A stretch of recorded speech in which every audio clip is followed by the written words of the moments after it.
Welcome to the Political Orphans, the bold new voice of independent media where left meets right, powered by you, our listeners. My name is Nico Lagan, and I am a conservative. To my left, Rob Ambrose. Our goal is simple: challenge the narrative, reject political biases, and tackle the topics mainstream media won't touch. But above all, we want to create a space where people who disagree can have a civil conversation and try to find solutions to the problems that we face together. Now, if it's the first time you join us, yes, we do record for 2 hours. But if you're looking for something specific, a specific subject or a topic, just look at the bottom of the screen. Everything is segmented, so you can easily find it. But I suggest that you listen, because the reason we go 2 hours is because we speak to our commenters compared to all the other shows out there. Now, stories of the day. The federal workforce could shrink by almost 60,000 jobs due to spending cuts. While the U.S. made a $750 billion deal with the EU, Trump says that the U.S. Canada deal might not be reached. The housing market is set to crash as per the CMHC. UN courts said that healthy environment is a human right, warns us that climate inaction may breach international law. Sean Feucht's update: the Canadian passport continues to lose power worldwide. CRA is sending routine childhood vaccination pamphlets in their mail communication. And finally, Air Canada might be going on strike. Get your comments ready because the show starts. What's happening, brother? Yeah, it looks like sounds like, as Wise Guy says here, the mic's crackling again. It kind of like cuts in and out. I know. It's got to be the laptop, because you just got a brand new one on the weekend, eh? Not only is it a brand new one, but it's one of the best in the market. So, angry Canadian. I don't think it's a laptop either, because I don't have that problem with any other software. So, do you want to try the? Yeah, we'll try something there. Just give it 1 second, guys. We'll figure something out. Show's all about problem solving as well, so we'll get them back here real quick. Until we get there, how you guys doing? How's your weekend? Let us know what went on. John Ellingsworth might be a new commenter. Welcome, John. Hopefully you stick around. Normally we have our shit dialed in a little tighter than this, but it's how's that?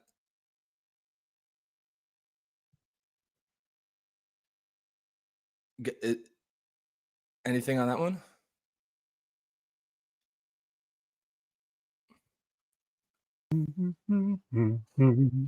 I can hear you real good there.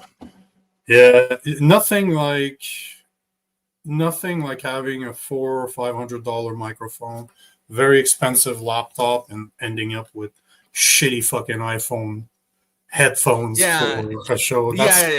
It's a little tinny, but like it's way better than it was. We can at least hear you now, and it's not crackly or anything. So yeah, it's such a fucking pain in my ass. Absolutely pain in my ass. Did you want to do a brief rundown of the stories again?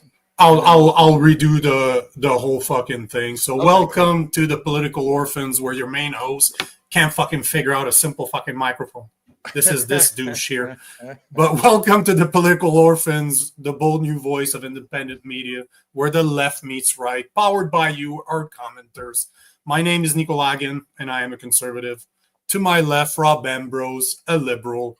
Our goal is simple: challenge the narrative, reject political bias, and tackle topics that the mainstream media won't touch. But above all, we want to create a space where people who disagree can have a civil conversation and find solutions to the problem that we face together.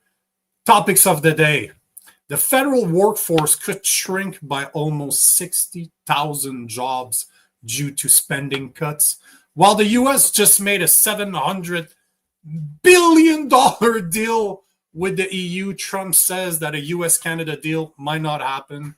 The housing market is set to crash as per the CMHC. A UN court says that a healthy environment is a human right, warning countries around the world that climate inaction might breach international law. Sean Feucht updates. The Canadian passport continues to lose money. The CRA is sending routine child vaccination pamphlets in their mail communications. And finally, Air Canada might be going on strike. So get your comments ready because the show starts now for real this time. Yeah. That's much better. Well, yeah, it sucks because it was super crackly, but I could tell you the intro was actually pretty good. Like I didn't make one single mistake, but this one was No. actually better. This one was actually better because anything you repeat, but I really, really, really don't understand what's going on with this. And that's really weird. Is it the USB connection parts or like how is it connected?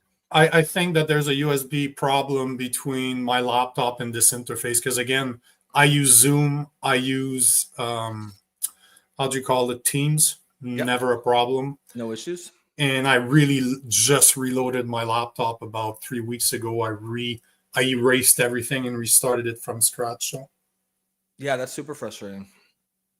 You're telling me, man. But you know what? All of these problems have given me the mic I just got is literally studio level, is what most top singers use. And you can set it up for podcasting. So nice. Yeah, and I got it for $20 more than I paid for my other one because he honored the price, and I found it on sale by a reseller on Amazon, and they're like, "We'll price match." Nice. So he gave it to me at cost. So sweet. bye. Now you just gotta get it to work. Oh, son of a bitch! That's it. And you know the problem is that it's intermittent, right? Yeah, well, when it's working, it sounds great, and then it just cuts, and yeah, you have no way of telling because you just keep going, and then everyone's like a tard, like a fucking idiot, thinking in your head, "Oh, these are great points. These are real." God damn, I sound awesome, fucking idiot, fucking idiot. Well, you know what? For the people that are joining us for the first time, this is the type of show you can expect. We will roll with the punches. We say a lot of dumb shit. We will have technical issues because we're really just two yahoos in our living rooms doing this. There's no team. There's no nothing. This is the team right here. So It's all about you guys. It's all about the listeners. So enjoy the show. But if it's your first time here, make sure to like, make sure to comment. If you're on next, make sure to restream the show because this is how you can really help us out. But if you really want to join the conversation, they're all telling me that my voice sucks, that my mic is shit. Like everybody's saying it. This is how it is. But if you want to join, exactly. If you want to join the RIP, go to our YouTube channel at the Poli Orphans. You can join the conversation. It's rare that people are making fun of me. Normally we gang on Rob, but hey, we gotta make it equal. It's equal opportunity hate around here. Yep. Oh, and we hate everybody equally. Everybody gets it. So if you are on our YouTube channel, make sure to like, make sure to comment, and subscribe, obviously. And if you think that a space like the one Rob and I are creating, where we can have civil discourse between people on each side that shouldn't be talking to each other, that normally shouldn't be talking to each other, but are, support us. $2.99 a month is worse than a shitty cup of coffee from Tim Mahal. Tasma Hortons. There you go. See, can't even be racist properly. It's fucking bullshit. You want to jump right into it? We tease because we love. That's right. 100%. That's angry Canadian. 100%. And actually, just add on to what you're saying there. Some of the stories we're doing, say like this Sean Feucht. I'm sure I'm fucking up that last name. Feucht. It's like Feucht. Feucht. Okay, sure. German. That is not spelled correctly then, but all right. It's German, and I'm pretty sure it's Oit because they don't pronounce the F. I actually went to see a pronunciation video on how to say it, and I guarantee you I'm going to bastardize. But that story's a great example, if you've been following that on social media over the weekend, of this massive right-left divide, right? Of this, people on the right and left are not supposed to be able to talk to each other about anything. And that story is a great, because that's just pure tribalism for the most part, the way that story has been covered. Well, and you know what? You're absolutely right. But what's funny once again is the way I approach it. And I posted about this. I got a post on Instagram that's going viral now. You know, when you have posts that make it cross-platform, I posted it on Instagram. Somebody with a major account on X reshared it, tagged me in it, saying that he took it from my Instagram. He didn't even take it from my X account. He took it from my Instagram account. That's funny. But That's I can really play the funny. video later on. But it's just to show a bit of the idiocy or the hypocrisy behind it, like we're always talking about, right? Because it seems to be okay for certain groups, but it's not okay for other groups. And that's the take. Look, I'm an 100%. atheist. I'm an atheist liberal, and I Yeah. won't get too much into it. We'll talk about it there, but I don't particularly have a dog in the fight of trying to get Christian MAGA musicians to promote them.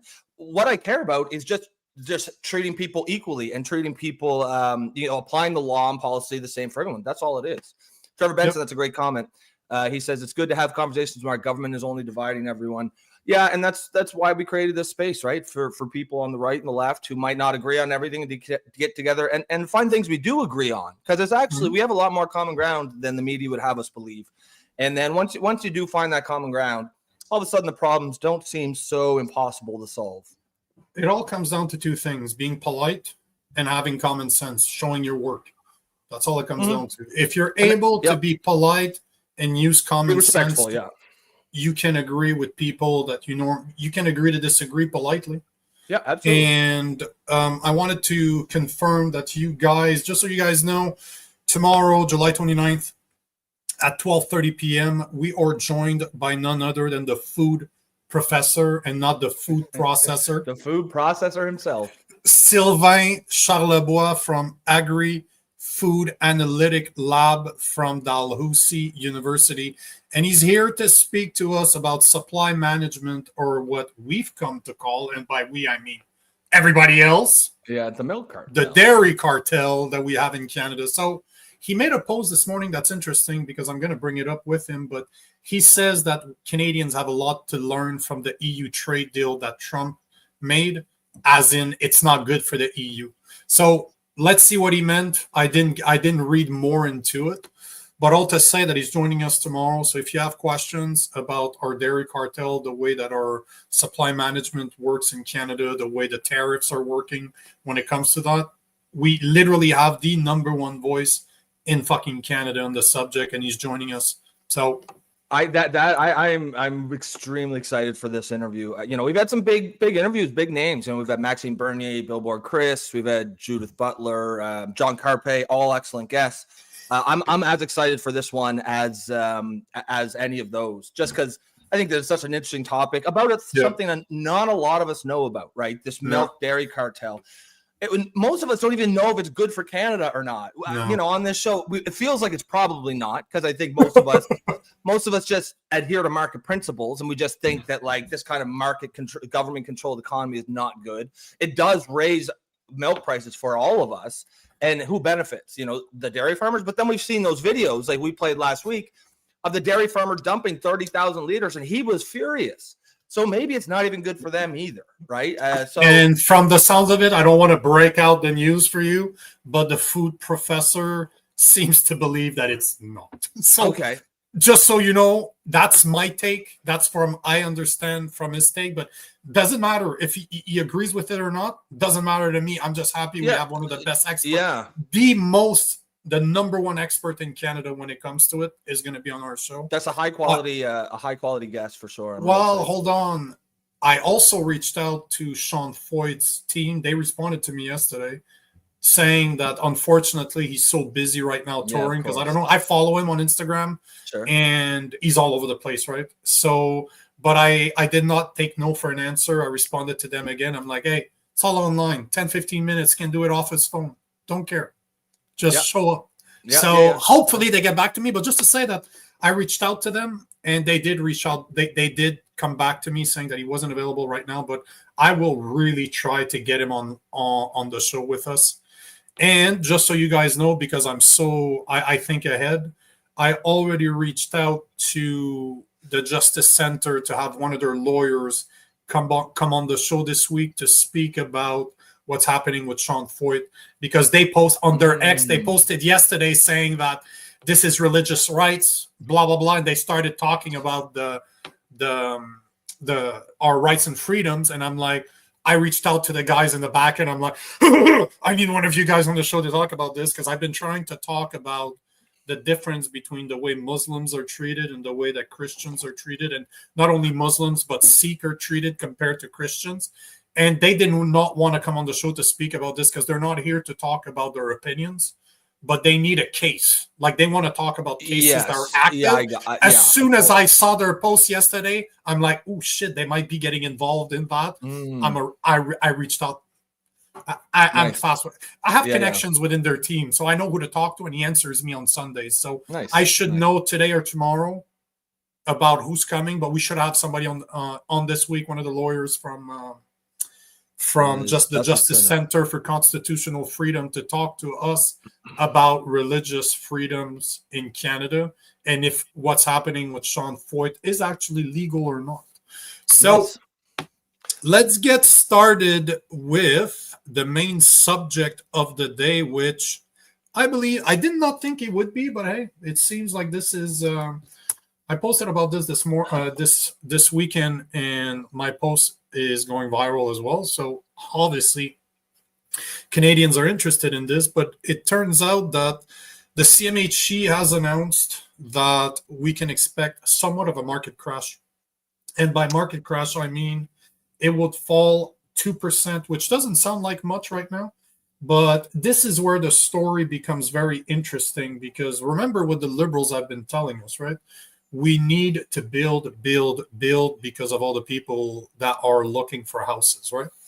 So Canada Housing, so the CMHC announced, and I'm on their website right now, so if you want to confirm what I'm talking about, I am on cmhc-schl.gc.ca, and it says that summer update 2025 housing market outlook. Canada's housing market will continue to cool in 2025 due to trade tensions, economic uncertainties, slower population growth, and increasing unemployment. House pricing are expected to fall around 2%, with larger drops in Ontario and British Columbia as buyers and developers take a wait-and-see approach. So basically what they're telling us is that not only are the price going to stagnate, but they're going to drop. That means that it's going to become a buyer's market, obviously, if you understand how that works, right? So the buyers are going to have the upper hand. But the thing to keep in mind is what they blame for the situation, which is always what bothers me. They're so hypocritical. They don't actually say that it's 10 years of liberal policies that have led to this fucking mess in which we find ourselves. But number one, trade tensions. 2, economic uncertainties. 3, slower population growth and increasing unemployment. So trade tensions, that happened 5 months ago. Not even 5 months ago, so don't give me this shit. Economic uncertainties, because of 10 years of liberal policies have literally handcuffed our natural resource sector, and they've been increasing taxes and taxes and taxes. And guess what? What was it, 33% that we're seeing now, inflation over the past 10 years? What used to cost $100 now costs $133. They're saying slower population growth. We've never received more immigrants, foreigners, temporary workers, and I'll show you the numbers, and international students, and increasing unemployment. Temporary workers stealing low-end jobs from people. Yeah. Like, see what I mean? Like, they can't even be fucking honest about what's going on. They're saying that there's going to be a problem, or there's been a problem, but they're not ready to say what the fucking problem really is. They're just saying, they're talking about the symptoms, not the problem. Yeah, well, you remember when we talked a lot last week about the labor market impact assessment, LMIA, which is essentially an impact assessment that every company that wants to get a temporary foreign worker has to fill out, and they have to prove to the government that they tried their best to fill this position with Canadians, and what do you know? Can't do it. So we have to hire tens of thousands of foreigners to work at Tim Hortons and McDonald's and Walmart because no Canadian ever wants those jobs. And I'm seeing a lot of things on social media of guys who are saying, and remember we were saying last week, we were like, listen, we know there's fraud there. We know that these LMIAs are being fraudulently filled out because we know that there are people out there who will work at Tim Hortons, that will work at Walmart. There are locals. You have a 15% youth unemployment rate, and that goes from 16 to 25. 15%. Those people will work at Tim Hortons. What they do, and so we knew that there was fraud going on. There's a scam going on. We just didn't know exactly if they were just outright lying. And I think over the weekend I figured out how they're doing it. So I've been seeing a lot. You figured it out. Wow, I at least I solved the problem. That's it, guys. Call Mark Carney. I got the problem. I got a feeling Mark already knows, though. I got a feeling Mark already knows. Well, what they're doing, and I've been seeing a lot on social media of people who are. It's not just low. A lot of it's like tech workers and stuff. They're applying for like literally 50, 60 jobs. Not even getting an interview. And what's happening is the companies put out fake job finds. They put out fake, like, looking for this position. They know they're not going to hire someone for that position. And don't matter if they get 100 resumes, 200 resumes. They just say on their LMIA, couldn't fill it. Look, we tried. Here's the ad we put up. Couldn't fill it. So that's where the fraud is happening. And yeah, this. You know, and of course, these things do factor into the main topic we're talking about, which is housing prices. But what I found interesting when I was reading that is just the way it's even framed. Like it's a crisis. Like houses are going to fall 2%, but don't worry, they'll go back up. And I'm thinking like, no, man, this is a good thing. They should go down 10%. You know, like you see where the bias is already. When it comes to the housing market, there's two very distinct groups, and they have distinct and opposite interests from each other. One group is the homeowners. And yes, when housing prices go down, that's bad for them. And this is typically people who are 40 and over, maybe 50 and over. Certainly the boomers are the homeowners. This is where much of the wealth of Canadians lies. Then you've got the people who don't own homes, and that's an increasingly large number of people. This is the majority of people, certainly under 30, but really under 40, who just don't own homes.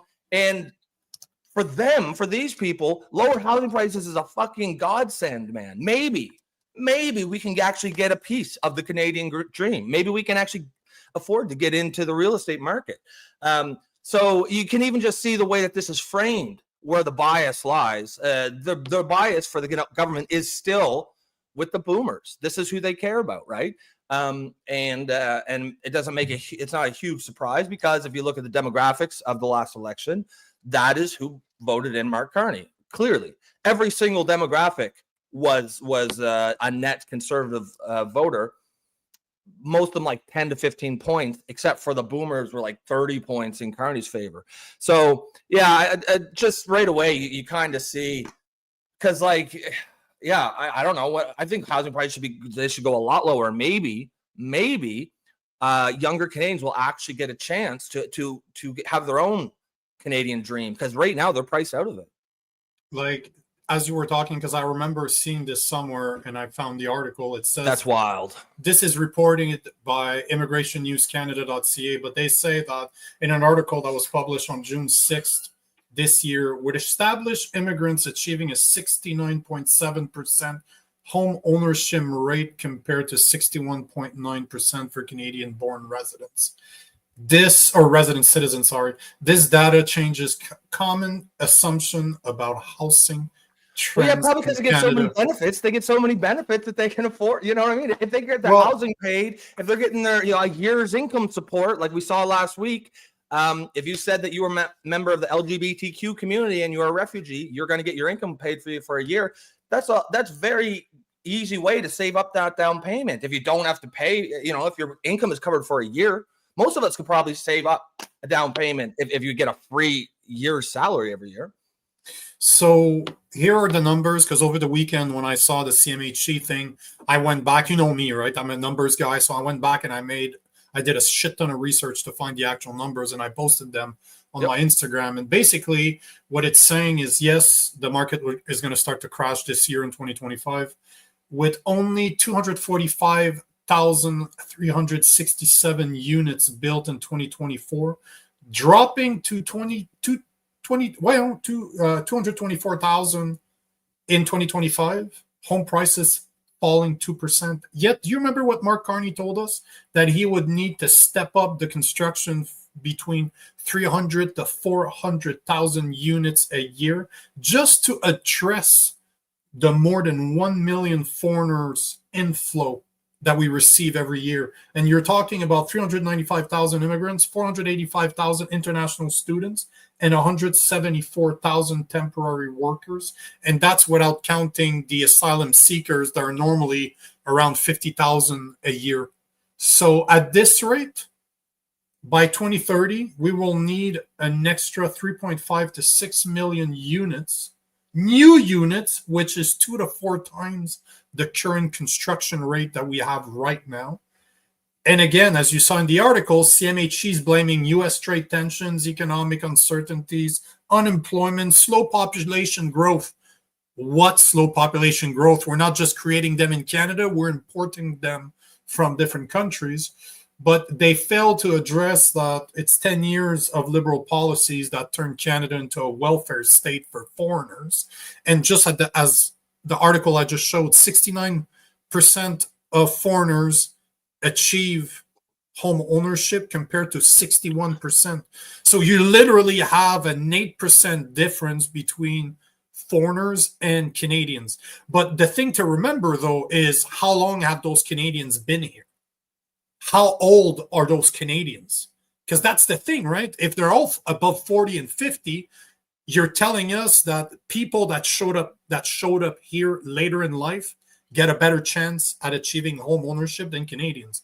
Like those numbers, we should dig into it a lot further in order to see what's the actual, not the demography as in where they from, what age did they arrive here? What is the age of the current housing market owners? Like who's buying houses right now?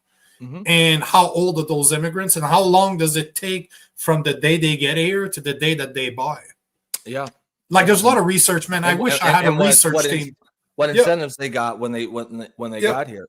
Now, I really wish I had a research team in order to research this, because there's no way I have time to do all the research myself. But all to say that wherever you look, the numbers are not indicating that we have a housing crisis. We have a fucking immigration problem.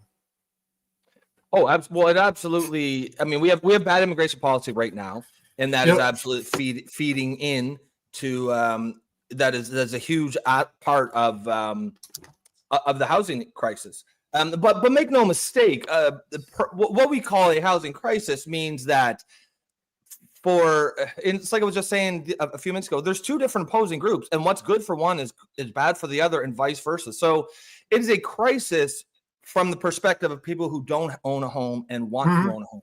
If you already own a home, it's not a crisis at all. It's fucking party time. The last 10 or 15 years has been fucking party time. And make no mistake, it has been government policy, 10 years of liberal policy. They decided to protect the home value of existing homeowners, and they can't do that unless it's at the expense of people who don't own a home yet. Now, that's to a certain extent, that's just how politics works. You have your constituency group, and you pick the winners and losers. You say who you're going to protect, that's all fine.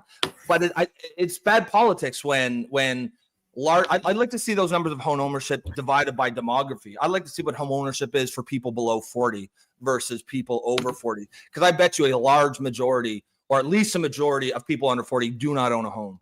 And that's just bad politics, and I get why they're favoring the boomers and existing homeowners, because these people vote, and as we saw, they voted for Carney overwhelmingly. But this is, at some point you need to decide: is our government working for the people who are going to be alive for 50, 60 more years, or is it working for the people who are already wealthy and will probably only be here another 10 or 15 years? This isn't even about politics. This isn't about right or left. This is about right and wrong. This is about who does the government work for and who do they not work for. It really comes down to bad policies.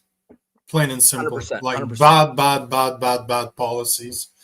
And it's just a matter of time. That's something that we've spoken about. I haven't mentioned it in a while, but it's just a matter of time before you start seeing an equity tax coming up from Mark Carney, because he's not going to have a choice. He's not going to have a choice to go tax people more. But as we said, do you remember the numbers? 43% of Canadians Canadians pay 43% of their salary, of their income in taxes. 43%. It's absolutely insane. So the average Canadian is almost at 50% of their income goes towards tax. We spend more on, what was it? We spend more shit. Hold on. Because there was another number that was absolutely insane. What we actually spend. We spend more on tax than food, clothes, and housing. What it costs us to have a roof over our head, eat, and clothe ourselves. We pay more taxes than we do that. So imagine that 43% of your fucking taxes are gone because the government reaches out in your pocket and just takes it away. And your housing, your food, and your clothes cost you less than the taxes. Like, it's insane, right? It's absolutely insane. And absolutely insane.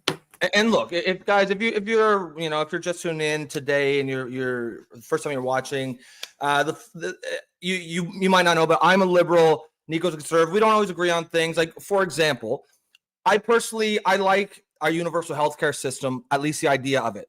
You do not. That's fine. But one thing we have common ground on, and this is an example of how this show works, is right now it is broken, right? The whole social contract is disintegrating before our eyes. Here was the agreement as I see it.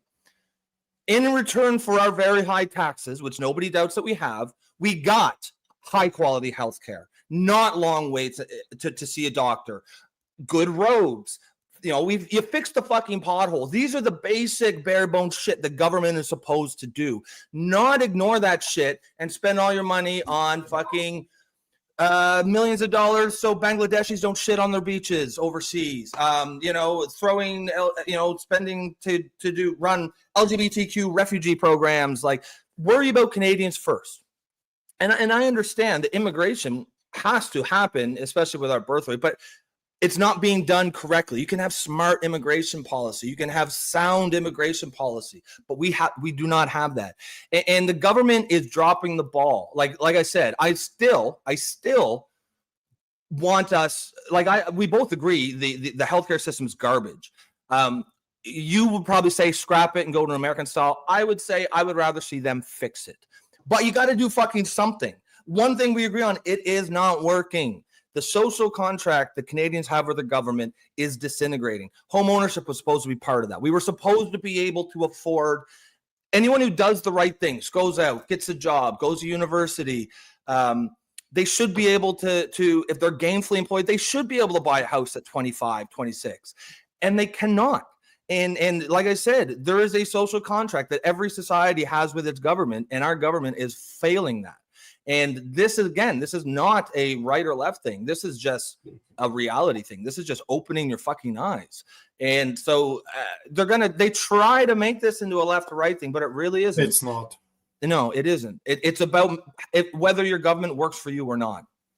See, here you go. So as per the Fraser Institute study, taxes versus the necessity of life, the Canadian Consumer Tax Index of 2024, the average Canadian's family spends 43% of its income, $46,988 on taxes, compared to 35.6%, $38,930 on housing, food, and clothing combined. Since 2014, housing costs have gone up 48.3%, with home prices soaring 73.9%. Food prices jumped 55.3%, driven by supply chain issues and commodity spikes, which is bullshit. It's inflation.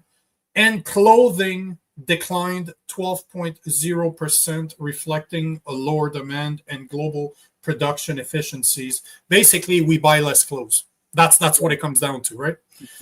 So, as I said before, the inflation alone between 2014 and 2024 has increased the cost and goods and services by 33.9%.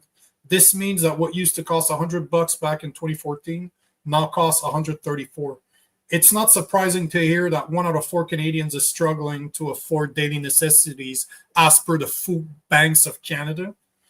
So those are my numbers. This is my research that I spend hours a day doing.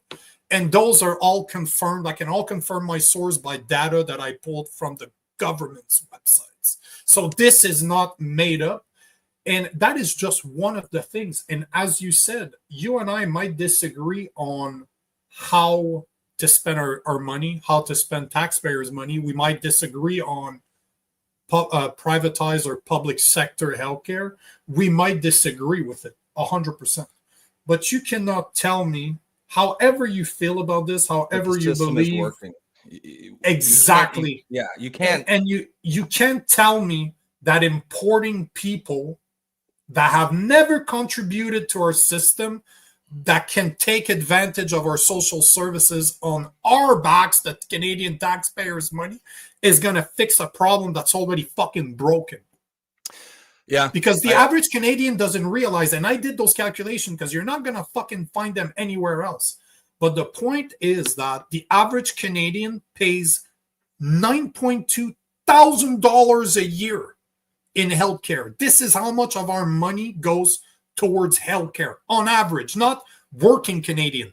Canadians, the 40 million of us on average pay $9,200. The 35 million that are working are actually the ones paying. So they're probably paying 15,000 or 16,000. But the point is that if you look in the US, they estimate between $11,000 to $13,000 that it costs the average American to have a private healthcare.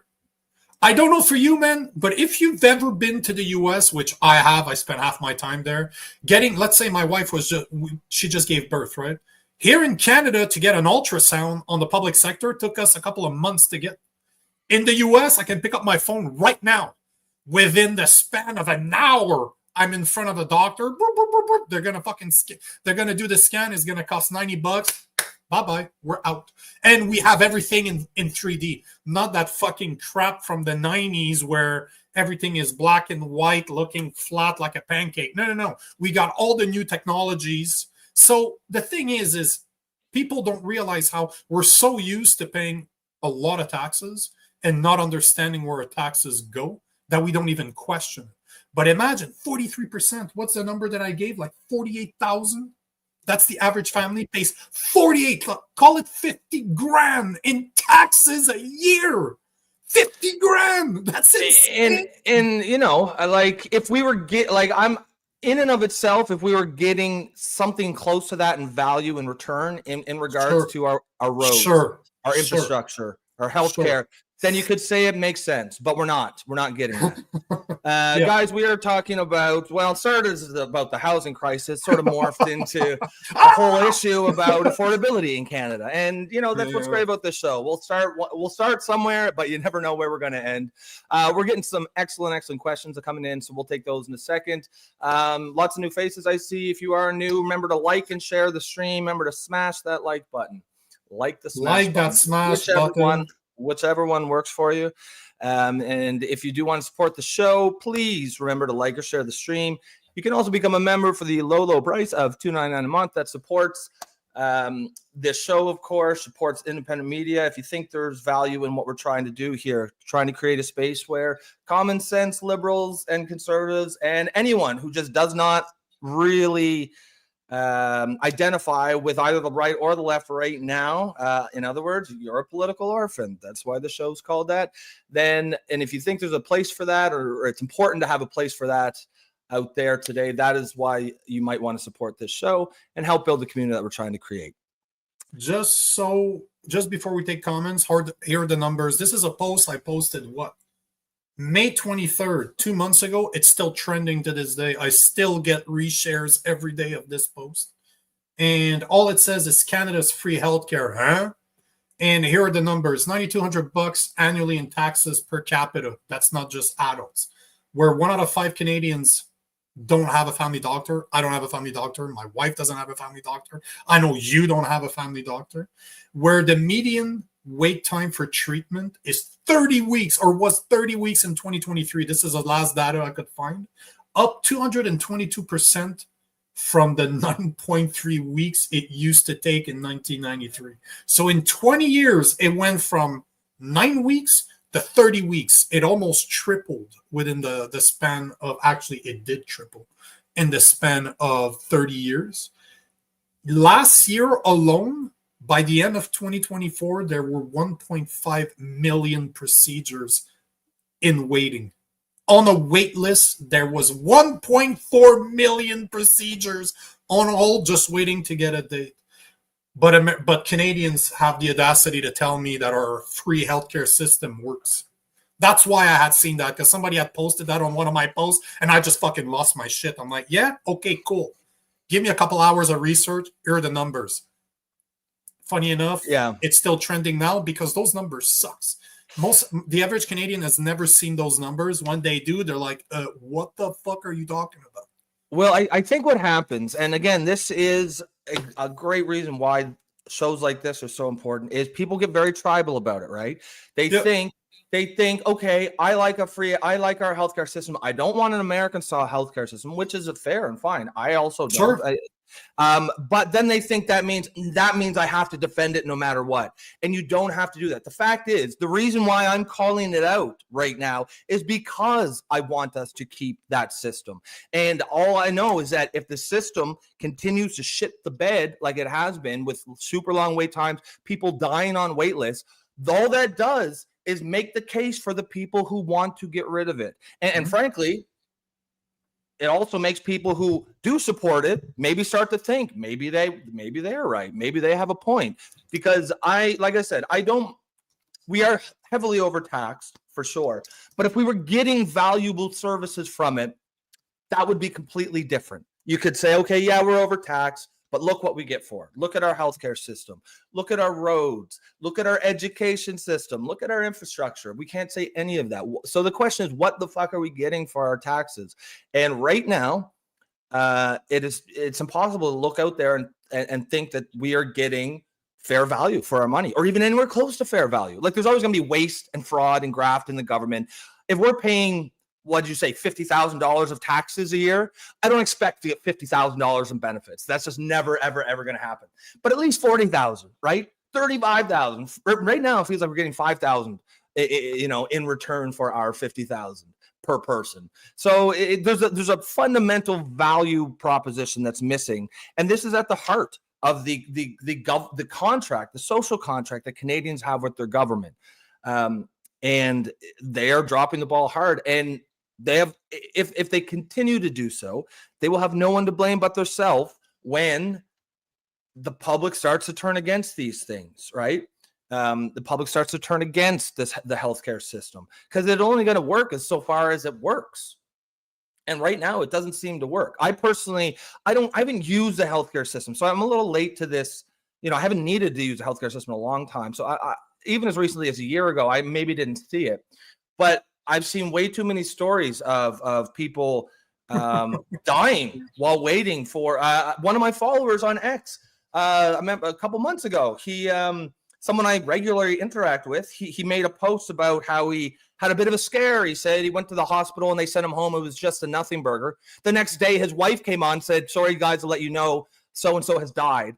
You know what I mean? Like, this is not $9,000 or $14,000 per year worth of healthcare that we're getting. And again, there's a nice meme that was trending all over the place saying, and Jason, he's not there to defend himself. He's probably sipping on a latte somewhere in California. Fucking homo. But Jason D, one of the friends of the show, if you're new here, we rip into each other all the fucking time. Yeah. But the point I was trying to make is that he passed a comment one day. Here in the U.S., you might have to remortgage your house in order to get treatment. And I'm like, here in Canada, they will offer you MAID instead of giving you surgery. So I'd rather remortgage my house to save my life, or than being said, you know what, sir, have you considered killing yourself? Well, we got some good news and some bad news. The bad news is it's a year-long wait time for your surgery to save your life. The good news is you can have made in a month. So, you know, just putting let's it out. not exaggerate. It's 3 months, but Yeah, yes, okay, the yeah. point is still valid. Yeah. Now, So let's. we have you two know, choices. So we have two choices right now. Either we tie up another subject that fits right in this, or we take some comments before we tie up. Let's take a couple comments, and Okay, then go for it. we certainly can't take them all because there's a shit ton of them, but we'll take a few of them here. Mostly, we'll just start with the ones that relate to the housing issue, because that is what the topic supposed it to be. We do, of course, tend to go down rabbit holes sometimes, and that's, you know, one of the great things about the show. Spider Jerusalem, I believe is your first time. Good to see you, sir. Hopefully you stick around. He says, survive. We here in Quebec are still waiting for this housing crash. Yeah, that's what I was saying. A lot of us want a housing crash. Fucking 2%. Fuck that shit. Give me 10%. Then maybe it might actually be affordable. Look, man, the boomers are fine. I promise you, they will be fine. They bought that house for $150K 20 years ago. It's 1.1 million today. They'll be fine if it goes down to 700,000 in value. They will survive. The rest of us, we would like a piece of it, though. We would like a piece of the Canadian dream. You know, after my last house, I promised myself after we got rid of our last house, I'm never buying again in Canada. Never. We are such at the mercy. The liberal policies that are in place right now are not meant to help us out. At any given time, like even if the house market goes down 10%, let's say 10%, how long before Carney puts an equity tax in place, which will impact every single person that their house is going to make money?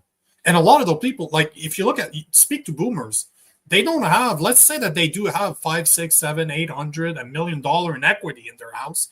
They don't have the fucking money to pay a tax on it. It's not like it's sitting in a bank account. That means you need to remortgage your house in order to get that money out. Which so traps them back in the cycle, right? It's not done on purpose at all, right? This is all. I only found out the other day that your property or your at least insurance taxes or insurance costs. You know, you have to buy house insurance every year. It's usually built into your mortgage. That triples once you pay your mortgage off. Some woman was saying it was $1,500 before, and then it went up to like $4,000, $4,200 immediately, and it's built into it. So the system is not designed to have you pay off your house. They don't want that shit. You know, they want you stuck in a never-ending system of paying paying a mortgage off. Because once if you're paying a mortgage off, you're a slave to the system, right? They don't want people to have a free and clear home. Numb Canadian says the Chinese money laundering is a huge issue with the housing market. 100%. A great point. And that's not talked about at all. Fact of the matter is, especially in Vancouver, there's a lot of rich Chinese people who do not trust their government because it's a communist government. They know that their wealth is, as much as wealth they have today, is at the mercy of President Xi and the Chinese Communist Party. So that they want to get it the fuck out. So what they do is many of them are buying property. Vancouver seems to be one of the favorites, probably just the proximity to China. And so you have scenarios where hundreds, if not thousands, maybe even tens of thousands of really nice homes lie empty because the person who owns them is some Chinese billionaire who never intends to live in them. It's just an investment for them. And it's not just billionaires. Like I'm from Montreal, right? A lot of the skyscrapers here that are full of empty apartments, empty condos, because they don't care. It's foreign money. They don't give a fuck. When the market is growing 10 to 15, 20% a year, it's hard to beat that investment. You can play the market and be stuck to a screen day in, day out, maybe make 15% return on a year. You can put your money in the S&P 500 and average 10% every decade, like year over year, every decade, or you can just buy fucking housing and not worry about it. And you know what? When you don't live in it, guess what happens? Nothing gets broken. Nothing gets broken. It stays clean. Well, so it's literally. But and you can see it in the Toronto condo market. Like those are not meant to be lived in. They're so small. Yeah. No one could actually live in them. They're meant to be bought by foreigners and sit empty. That is the point. Yep. It's an unsustainable system. No one is building homes for Canadians to live in, and that's a huge part of the issue. I just Straight wanted to make this Canadian. comment quick because that sir or sir, ma'am, is absolutely incorrect, and I will show you the numbers. Montreal is the second place that receives the most immigrants in Canada outside of Toronto. Just so you know. So But we they get, do have special right. They do get to pick and choose though who they I don't know, take. Do they not? but it doesn't matter. To say that hardly gets any immigrants, Montreal is the second city in Canada that gets the most immigrants. And Sure. I just went, I went foreigners because permanent resident, that's only permanent resident. We probably have outside of Toronto, again, the most international students. Here, bro, you go down to Montreal here, it's insane. It's literally all students, and I guarantee you most of them don't come from here. So, just to say, we like to do our work here. We take comments, but we like to talk about if they are correct or not. But no, that said, though, that's a great comment. I mean, we appreciate it. One thing, as Nico was saying, one thing that's big on here is showing our work. We get things wrong too. You know, we a lot of things wrong. We'll say things, you know, if you guys have, especially if you guys have like facts that disprove things we're saying, throw it in the comments. It's no worries, right? It's pretty forgiving place. We're all just trying to get it right. Challenge us. Challenge. Yeah, I will like talk that. for myself. Challenge me. Show me your work. I will investigate as we're speaking, or I will do the research after the show, and I will show the numbers right or wrong. Doesn't matter, man. Like Rob says all the time, I just want to get it right. Yep. It's just that I normally am very aware because I do a shit ton of research. But please, you don't agree with me? Tell me why. Prove me wrong. Prove me wrong. That's why we're here. That's exactly why we're here. We'll take just a couple more and then we'll go on to the next topic. S-Man says the worst part in immigration is being brought from the worst locations, including India, Pakistan, Afghanistan, Syria. They're also bringing extremists to Canada, which is changing the structure. Yeah, so, I mean, I would say there's a little bit of a simplification here, but more or less I agree with what you're saying. At the end of the day, and this is what I meant when I was saying earlier, immigration policy is not smart right now. It seems just being open borders, diversity for the sake of diversity. Frankly, if you do immigration policy right, you will naturally get diversity. We don't need to prioritize diversity just for the sake of it, because all that leads to is bringing in low-quality people that we do not want here. It has nothing to do with their fucking skin color or their religion or anything. At the end of the day, if you're going to come to the West, and specifically Canada, you have to align with Canadian values, period. You know, I don't want you here if you think women are property that can be are second-class citizens. If you believe that gay people should be thrown off of fucking buildings, I don't want you here if you think that it's your job to convert or for that Islam should be the dominant religion in whatever country you're in. And that's, you know, when we see the Muslims, and these are all extreme. If you're down there shutting down Bloor Street or praying outside of Notre Dame Cathedral, you are an extremist. You are an Islamic fundamentalist. This has nothing to do with practicing religion, which I absolutely support everyone to practice a religion in the privacy of their synagogues, their mosques, their churches, whatever the fuck you want. Fill your boots. And if someone tried to stop you, I would be out there in the streets with you.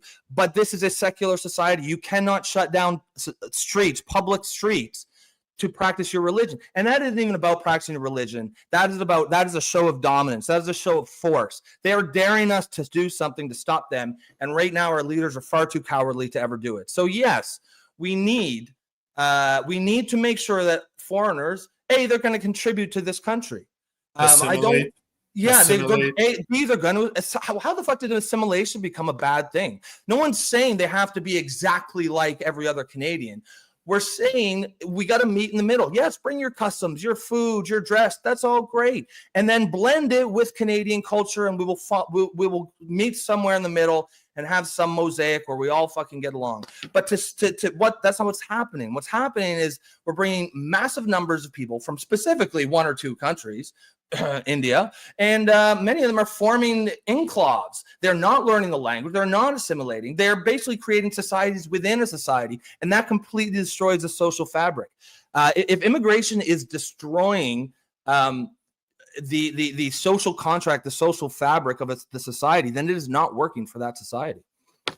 It should, you know, we've said this so many times. Immigration should help Canadians. Canadians shouldn't be helping immigrants. It helps both. It's a deal. It's a win-win situation when done right. But it's not only that, but right. it is not, considering that 1 out of 4 Canadians is struggling to afford daily necessities, that we pay 43% in taxes of our income in taxes. We're not here to be helping all over the world, to take all the people that are suffering. It's not our responsibility. And the example I always use is the mask on an airplane. They always tell you as a parent, put your air mask first before you put it on your kids, because if you pass out, your kids are fucked too. So you might as well make sure that you don't pass out so you can help your kids. And right now, we don't have the money to help others. So fucking close those damn fucking borders already. Reassess what's going on. Do a very good study of Doge. We need something, a Doge in Canada, to reassess what the fuck is happening with our immigration policies and see how we fix the problem from the inside while stopping immigrants from coming in until we figure it out. I think it was Maxime Bernier that wanted a 1 or 2 year pause on immigration. And you know what? On that point, I fucking agree with him. We need a pause and reassess what's going on. And we need to stop sending our money overseas and start spending taxpayers' money on fucking Canadians. Yeah, what a concept to use our money on ourselves instead of helping others. We got to fix our issues first. Trevor, we'll take Trevor's comment and then we'll move on.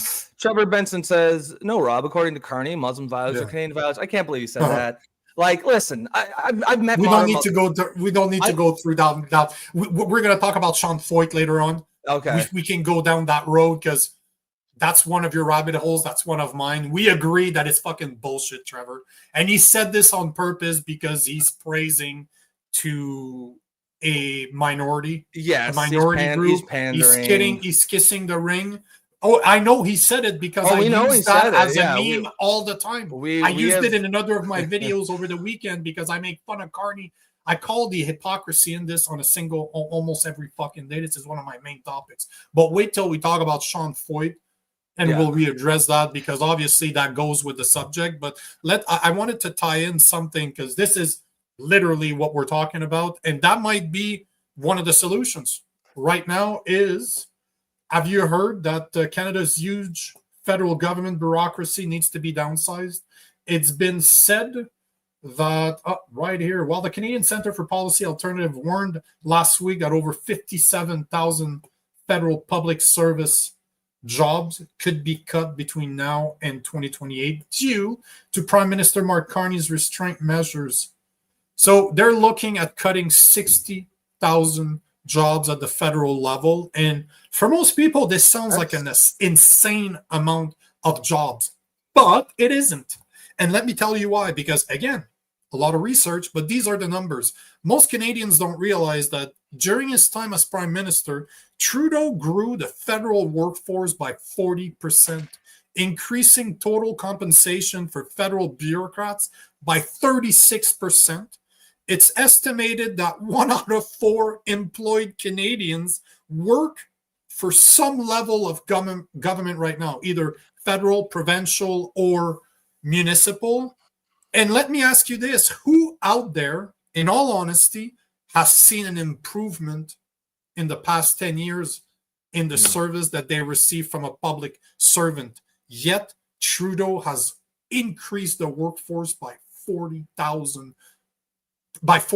which I think from memory, it was around 150 to 200,000 fucking workers were added to the federal workforce alone, while increasing their salaries by 36%. Yeah, I mean that's a blow. That's I mean 60,000. That sounds to me like, you know, credit where it's due. I think that's a good move by Carney. You know, I think if anything, it might not be enough, but you know, federal workers are not. They're not. They don't add to the economy because whatever taxes they pay is coming from the government anyway. So it's a net benefit to get rid of some of those jobs. Listen, the federal government should have as many people as is required to run itself, period. It should not have, and I don't think anybody thinks that we need, how many do we have? What, 1 in 4? I don't think anybody needs, we think. One out of 4 working Canadians So how many? What work do for you know the the government. overall number? How many? Like millions? A couple million or a couple 100,000 of actual federal? From memory, it was 19 million, between 19 million to 20 million Canadians are working age right now. So 5 So, million. so If you're anybody looking, thinks we need 5 million people to run the government, that's insane, man. but look at the numbers here. So this is what's interesting, and that's reported by Toronto Sun. They're saying that the 43% growth rate of the federal public service also outpaced the 18.5% real growth rate of the economy, the 15.5% growth in total employment, and the 25.5% growth of employment across the entire public center, counting all order of governments. So nowhere has we seen a growth. Basically, what they're saying is that nowhere is there a need to have grown the federal public service by 40 to 43%. I always use the lower number I will find, but it's between 40 to 43% that it's been increased over the past 10 years. And I haven't seen one place. I don't care that it was a left-leaning media, right-wing media, that could find an answer as to why and make a great opinion. Like, give me information that made sense. This is why it's happening. Because there's no reason for us to have that many fucking public servants. And again, the question is very valid if you ask me. We all deal with the government every now and then. We all do. When's the last time you said, thank fucking God Justin Trudeau has grown our federal government by 40% because the service I just received was fucking worth it? I can tell you myself, not fucking once. Not once. It's always the complete opposite. I'm like, who the fuck? Am I paying for this shit? Like, what the fuck's going on here? So, simple question. But Yeah, I agree and with I mean, you. This is a need. We need a Doge. I've been saying this since the U.S. created the Doge in America. We need a Doge. We need a Doge, a third-party entity that goes through everything and start reassessing every fucking penny that is spent and see should it be going there or not. Yeah, and I think the word Doge to some people has some some negative connotation, but Sure. whatever you want to call it, Yep. we need someone. We can call it just an independent body that is set up to look at where the fucking how much waste and fraud is in government. Because if you think there's not, then that's insane. It's there. It exists. We have an extremely bloated government. How many of these jobs, these federal jobs, actually are needed, and how many are filled to just make work projects to marginalized groups and which are just DEI hires? Undoubtedly, that exists. I saw a comment here from. At the end of the day, this again is not a political statement. It's not it's a bipartisan problem. It doesn't matter if you consider yourself a lefty or righty, somewhere in the middle. It's our taxpayers. It's our money. It's taxpayers. It's our money. We should know exactly how it's spent. We should have a say in how it's spent because it's our cash. And never forget, the government does not generate money. All it does is tax people. That's how it generates money. And you guys might not know this, but I'm an engineer by trade. Before the whoop whoop, I was an engineer, and I sold telecommunication services to the biggest departments in the U.S., to some of the biggest corporations in North America. And I can tell you how many times have I had government workers from all level, municipal, provincial, and federal, tell us, hey guys, come back before March next year. We'll spend it then. We'll buy your services then, because they have a certain budget, and if it's not spent by their next fiscal year, they might lose that funding. So at the end of the year, January, February, they start seeing how much money they have left from that budget, and they will spend it on shit just to make sure that they get it back the year after. So this is not sustainable for any private companies. Why is it acceptable for the government of Canada? Because guys, the Crown Corp, we looked into this. I could not find one Crown Corporations, and there's dozens of them. I cannot find one Crown Corporation that not only generates a profit, because I don't even care if a Crown Corporation creates money, but at least doesn't cost taxpayers. There's not one. And remember, Via Rail, Crown Corporation. If you look at Canada Post, Crown Corporation. If you look at all the Crown Corporation, they're always asking for more money. It costs us trillions of fucking dollars to run, billions every year to save their fucking asses. So, guys, we need to be able to assess this from a common sense perspective and say, is our healthcare ran the way that it should be ran? Would it be better in a private sector? Would it be better in a public sector? Would it be better both? If there's a portion of it that's private, there's a portion of it that's public, but we should be able to look at all the services that are provided with our taxpayers' money and say which one's better, public, private, mix of both. Let's figure it out. But it's our money. It's our money.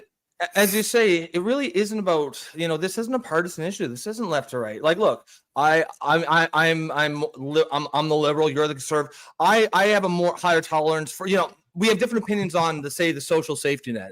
I think there are some social programs that are good, but that's what I'm saying. Even if you are the most bleeding heart, far left, whatever, and you think we should have extremely robust social services, you should be the one beating the drum on government fraud, corruption, and waste, because that leaves less money for actual programs that help actual people. The government fraud and corruption is not should not be a left or right issue. It's happening, and whether you want to call it Doge or not, who cares what you call it? If you just like Elon Musk, whatever, I don't give a shit. Call it whatever the fuck you want, but we need some sort of accounting for how much waste is built into our government right now. I just said Crown Corporations, Via Rail, like not one of them turns a profit. They all need help. Via Rail is a railway company.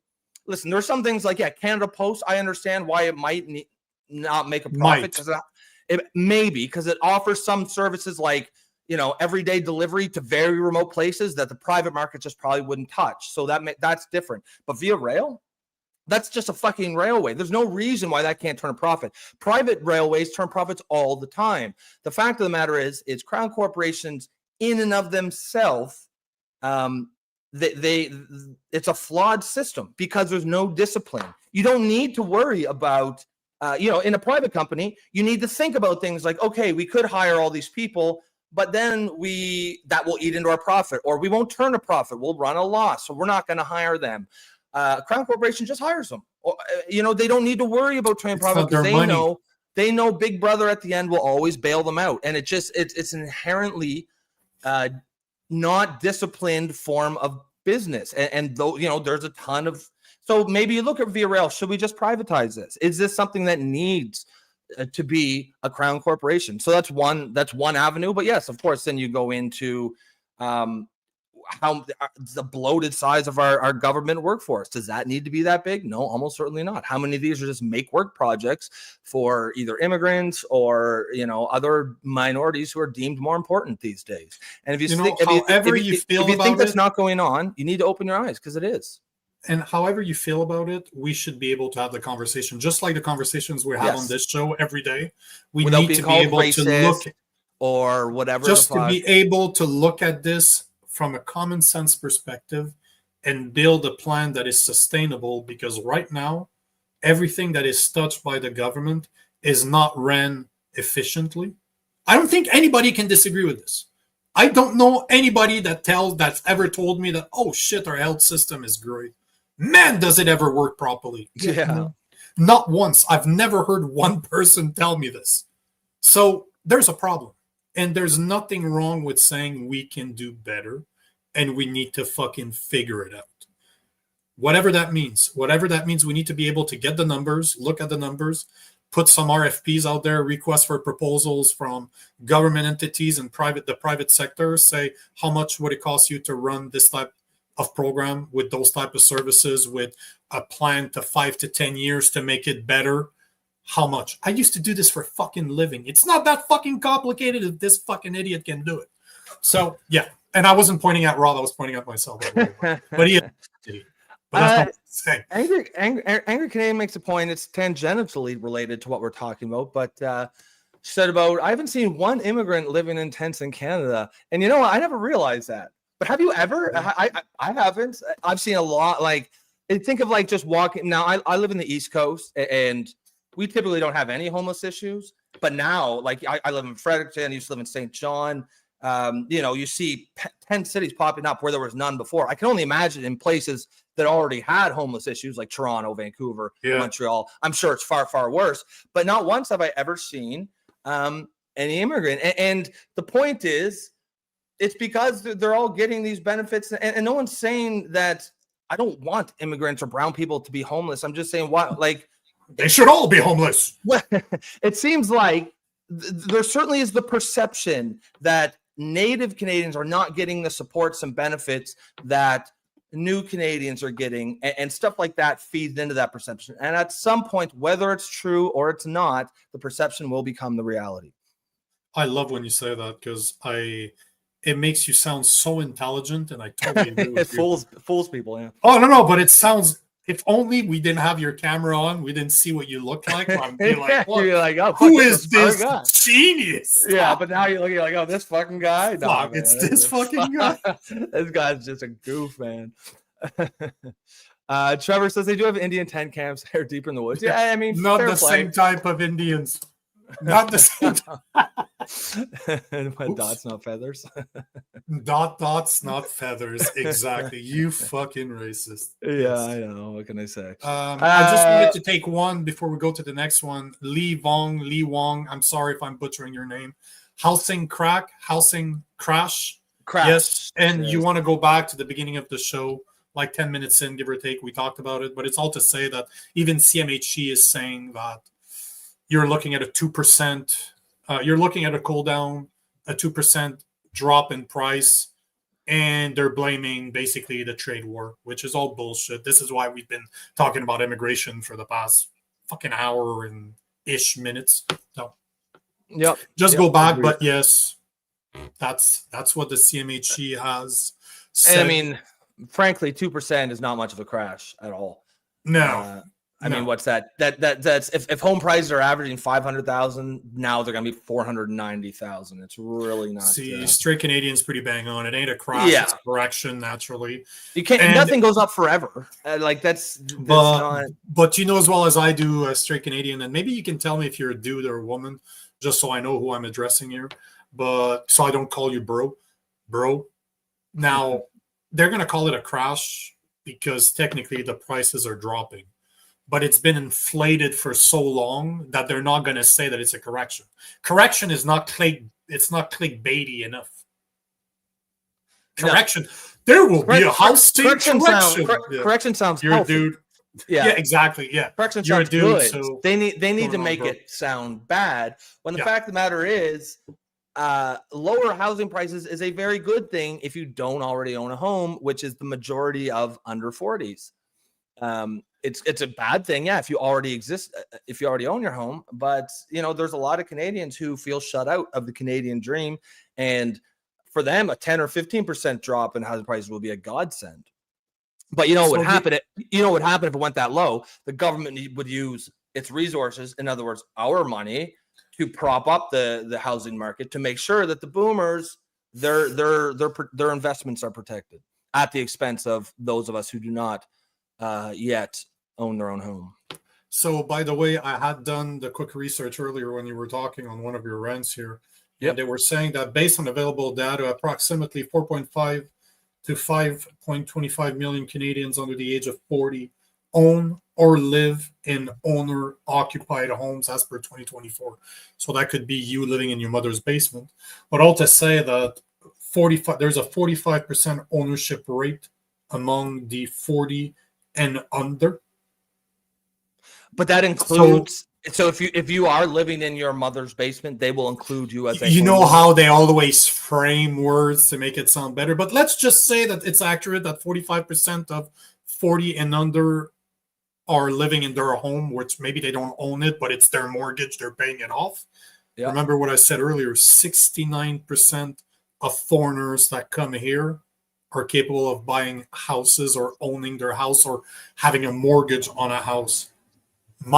Below 40 Canadians, 45%. So you're talking about a 24% difference. It's almost 50% less Canadians under 40 live in their own house compared to foreigners that come to Canada. What the fuck? I did not know those numbers. And the more I dig in those fucking numbers, the more hair I lose. And God knows I don't have a fucking You've been doing a lot of digging. Been a lot of digging. Yeah.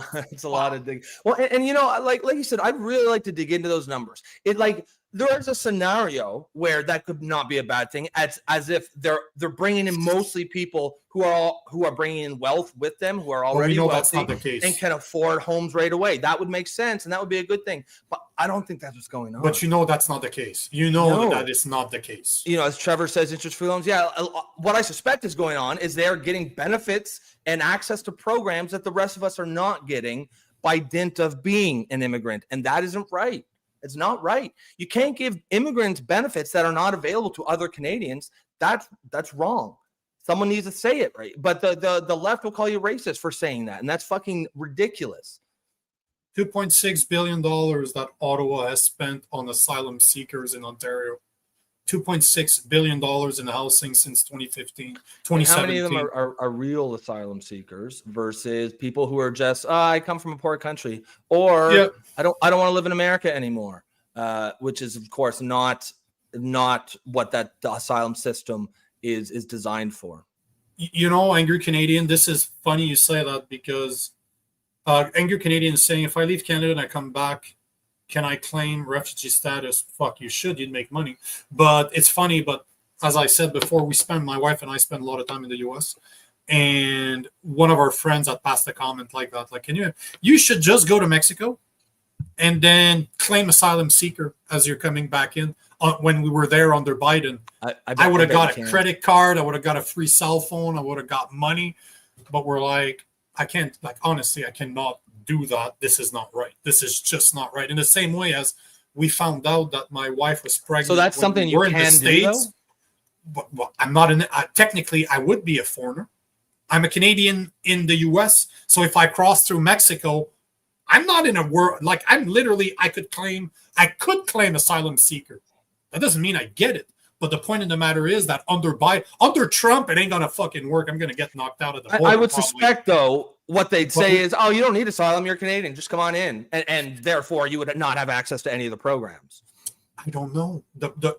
Under Biden, it was open doors. Just like right now, like we talked about this. Like they're estimating about 125 and more asylum seekers are now hitting the Lacolle border just outside of Montreal here, about an hour from here. And 125 people every day are streaming through claiming asylum seeker because Trump is about to evict them. Trump is about to send them back where they came from because they are not legal in the U.S. anymore. Or they've never been legal in the U.S. So this is the thing. And we're just like, hey, come. We got you. We'll get you a hotel room. We'll get you a cell phone. We'll give you money. Do you need Jordans? Like, are you fucking kidding me? Yeah. Obviously, I'm exaggerating with the Jordan, although I wouldn't be surprised if that they do buy Jordans with the money that they get. Yeah. But all to say that this is not far-fetched whatsoever. And 100, like it doesn't show, but that's just one border crossing. And you're talking, we become dependent on those people as soon as they claim refugee status, as soon as they claim it. And last time I checked, it was almost 2 years. Yeah, so even if it gets denied, they're still living here for 2 years, still get put up in a hotel, still get benefits.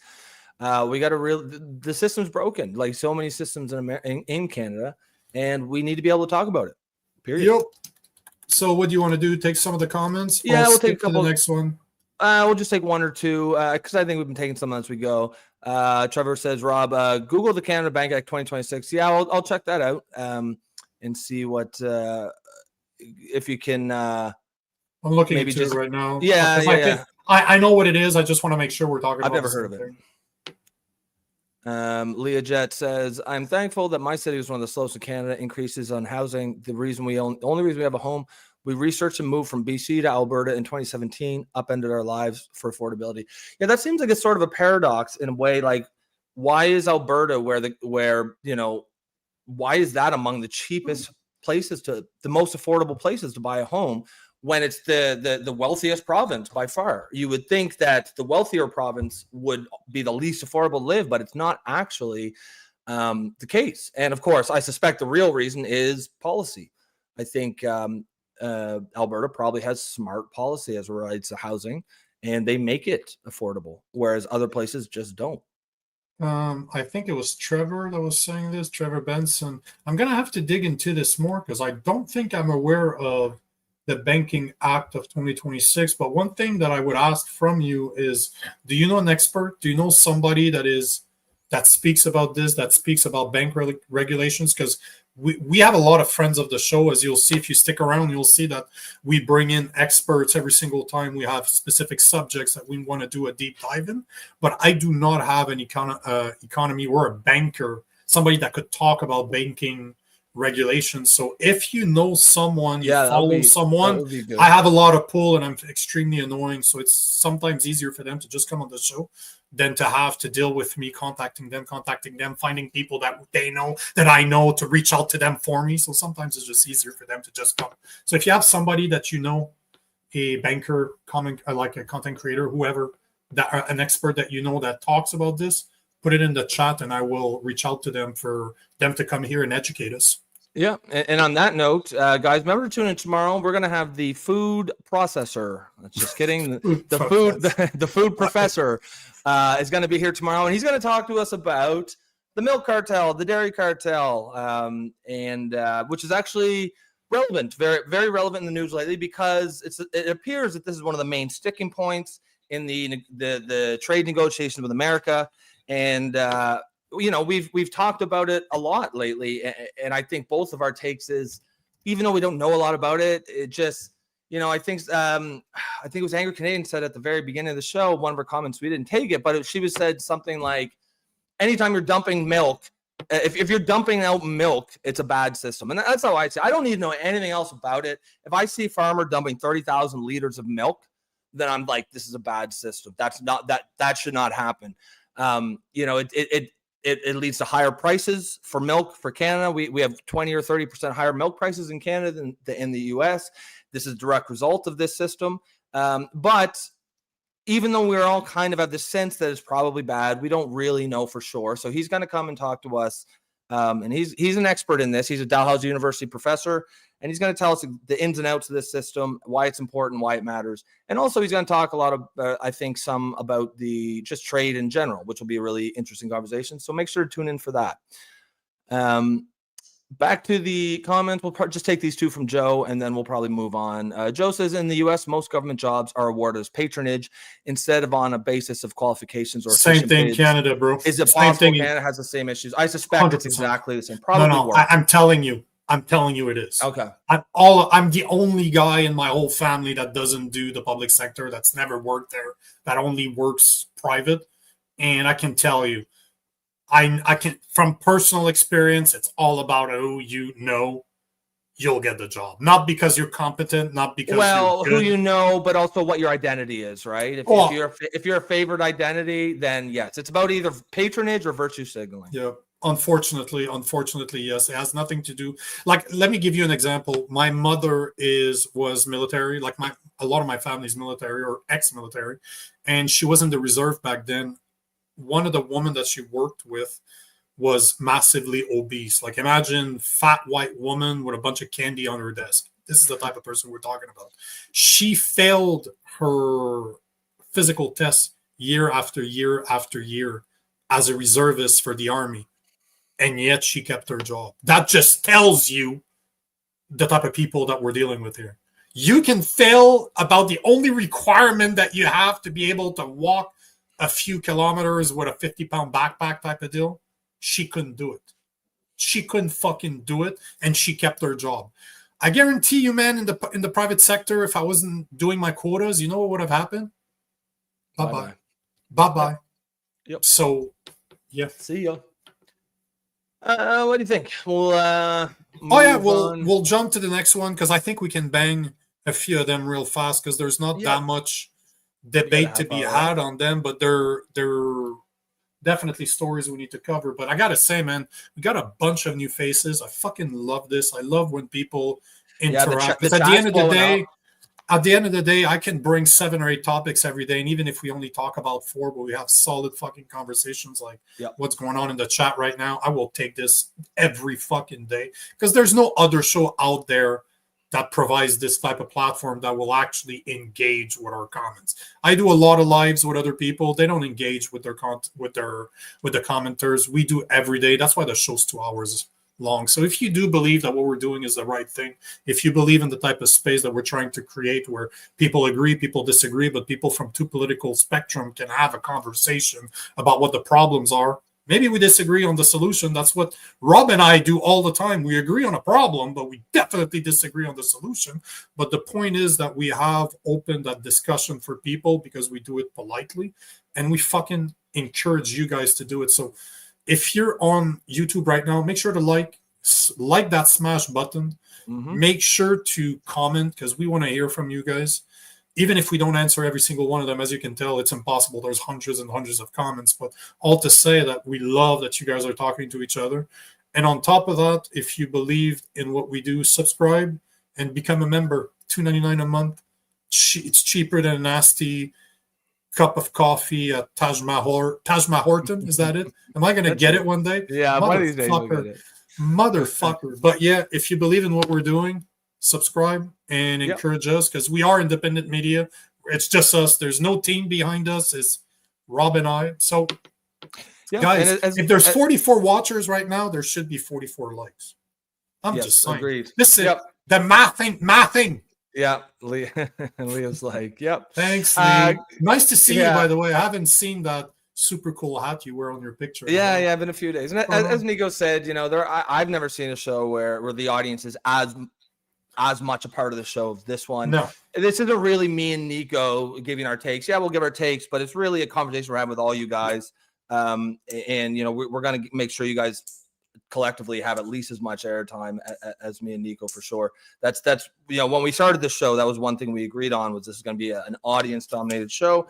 So if you do like that kind of show, these things, there's something, if you appreciate that there's some place like this out there, as Nico said, make sure to like and share the stream, make sure to subscribe. And the best way to support us, support independent media, is to become a member, of course. I'm going to take this one before we get to the next one. Trevor Benson, I'm on every single fucking platform out there. Yeah, we're streaming on it. But what I'm saying is that we're very careful about what we say and the way that we say it on YouTube. If you saw the type of content that I really record, you can see my platform on Rumble. I talk about shit there that I cannot say here. But here we're very careful about what we can and cannot say. So don't worry. It's worth subscribing. I'm telling you, bro. It's worth subscribing. That being said, let's jump to the next story because technically it all has to do with what we're talking about. But quickly, unless you guys have been living under a rock over the weekend, it's been announced that President Trump has signed a $750 billion energy deal with the EU, which could come out at $600 billion investment in the U.S. with a 15% tariff across. So, like Trump or not, he's fucking making shit happens in the U.S. But the reason I wanted to bring that up is simple because I'm an extremely sarcastic asshole. And what I found interesting when I saw that is we have the potential to be one of the biggest superpowers, especially in energy in Canada, being Canada in the world. But because of 10 years of liberal policy, bills like Bill C-69 that handcuffs Alberta in producing their own oil, the fact that we don't refine our own oil and gas here in Canada, the fact that we don't have a fucking pipeline going across is absolutely killing our oil industry, thus our middle class.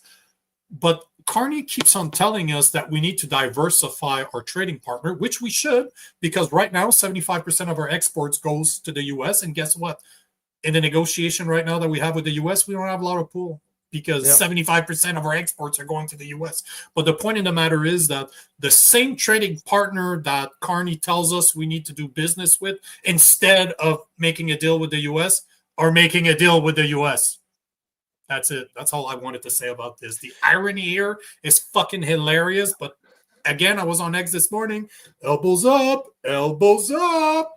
So yeah, it's kind of funny because again, you like Trump or hate him. You know, I'm certainly not any fan of Trump, but this is a win. This is a big win. And it's funny because you see like it's a good like what your thing didn't say there is, yes, it's 50% tariffs on European goods, but there's none. Europe did not put any tariffs on American goods. No. So there's a tariff. It's a massive win. It's a huge win, and it's a pretty good indicator of Trump's derangement system when you syndrome when you see people on social media who are saying, "Oh, this is such a bad deal. Trump got rolled," but then you look over in Europe and they are losing their fucking shit.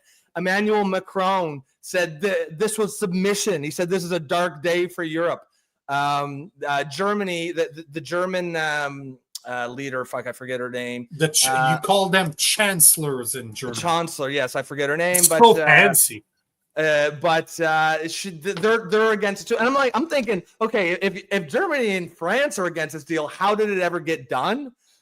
But they got it done, and there's an unambiguous win for America, and it puts Carney in the hot seat because, and frankly, you know what?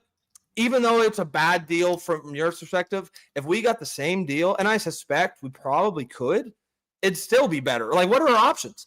No deal and 30% tariffs, or a deal with 15% tariffs? Like 15% tariffs on all of our goods actually sounds pretty good right about now. That sounded nightmarish 6 months ago, but after everything that's gone on, if we can get away with only 15%, I mean, I'll be happy with that, man. Because and this is a major miscalculation by Mark Carney. He is not, this is not. He really misunderstood who he's dealing with here. He did not understand his leverage. His leverage is zero. Canada has no leverage over America right now. And that's not pro-Canada, anti-Canada. That's not cheerleading for America. That's just recognizing reality. What we need to do is do whatever fucking deal you have to get it done right now, whether it's bad or not, because you're not going to get a good one because you have no leverage. And then we need to spend the next 10 years investing in Canada, investing in export capacity on both coasts, digging minerals out of the Ring of Fire, scrapping Bill C-69, putting Canadians back to work. And then once our economy was really strong, we have diversified trading partners, then we can go back with some leverage. We can be the big swinging dick that Carney thought we were today in 2025. But he really miscalculated this. Now that all these deals are starting to get done, Japan, U.S. deal got done, Europe, U.S. deal got done. Time for Carney to get a fucking deal done. If it's something like the Europe deal, you do it, right? We don't have a choice right now. We don't have a choice. In the short term, we do have to make a deal with the U.S. because they buy 75% of our exports. This is for the short term to save whatever's left of our Canadian economy and then start investing money in developing refineries, 100%. Building pipelines, removing Bill C-69, making sure that Canadians are back to work, digging. Doesn't matter that it's oil. Doesn't matter that it's mineral. Doesn't matter that it's fucking trees. Whatever the fuck we have in natural resources, which we have one of the highest amount of natural resources in the fucking world. And we're sitting on it, and we wonder why our economy's fucking drained. But we need to make a deal then in the short term, obviously, and then over the next 5-10 years, medium to long term, we need to rebuild our economy by investing in us. But yet Carney is still just sent $1 billion to fucking China to buy their ships instead of taking that money, investing it in Canadian companies, giving them 0% loan in order for them to build those fucking ships. I would have been very happy with that.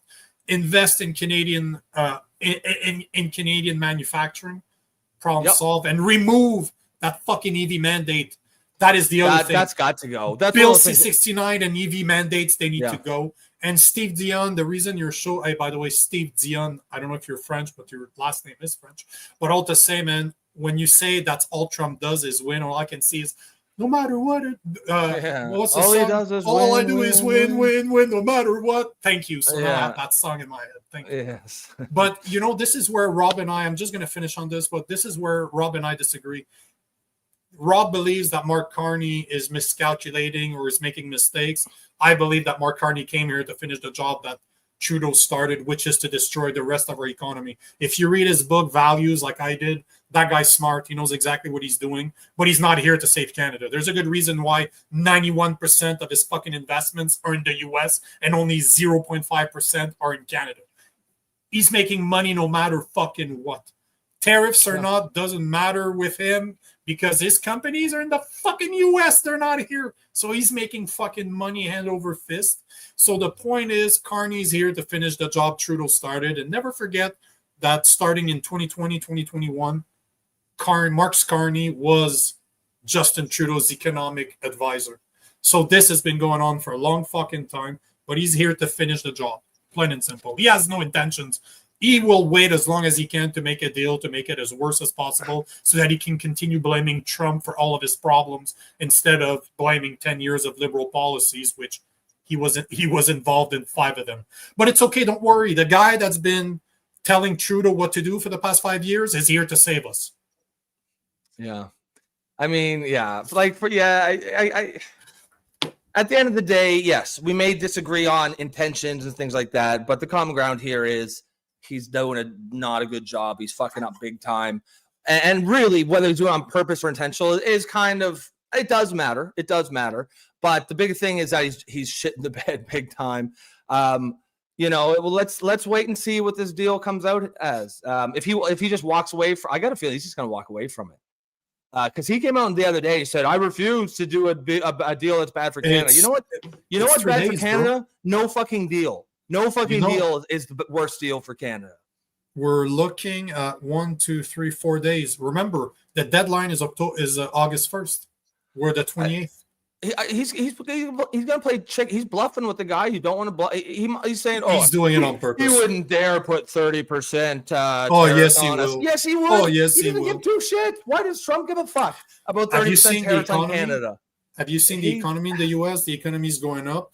Trump announced, I think it was last week, that all the money he's going to capture from tariffs, he's going to give it back to Americans. Like at the end of the day.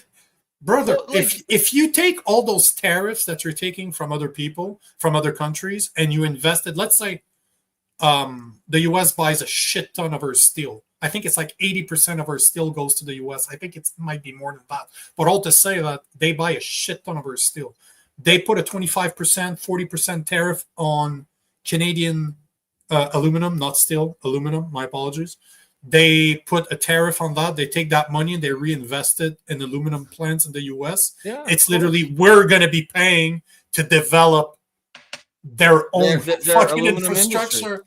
So, yeah, and so he's not there to help Canada. At the end of the day, people are pissed at Trump, blaming him for our problems, but we wouldn't be so dependent on the U.S.